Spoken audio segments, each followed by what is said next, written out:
पाण्डे भाइ फोटो खिचिया चाहिँ कति पैसा हो त? फ्रेम सहितको जम्मा 500 काका। 500। अब देखिहाल्नुभयो, तपाईँलाई दिन राखेका पैसा छोरोले उडाइहाल्यो। अब यसो गर्नुहोस्, तपाईँ फ्रेम सहित फोटो लिएर आउनुहोस् अनि त्यही बेला दिन्छु पैसा। ल हुन्छ त काका। हेर 500 तिरिसकेपछि त ड्याम कोट लाएर खिच्न पाएको भएको। कुन चाहिँ असतीले मेरो कोट लगेछ यो दसैँको बेला? चन्द्र काका खोइ त टिका लगाइसक्यो। लु लु मलाई पनि टिका लगाउनुहोस् न। लु मलाई पनि टिका लगाएर फडक्क 1000 रुपैयाँ दक्षिण दिइहालौँ। मलाई अलि हतार छ। ए त्यो थाममा राखेको कोट झिकेर लाउने तँ पो होस्? हो त, आफूले लाउनु छैन, थाममा लगाएपछि निकाल लाउनु परेन।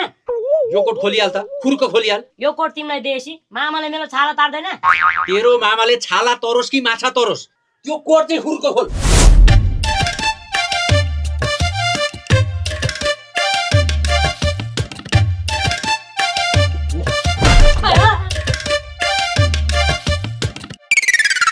अर्काको घरभित्र थाममा राखेका कोट कति बेला चोर्नु भ्याएछ है?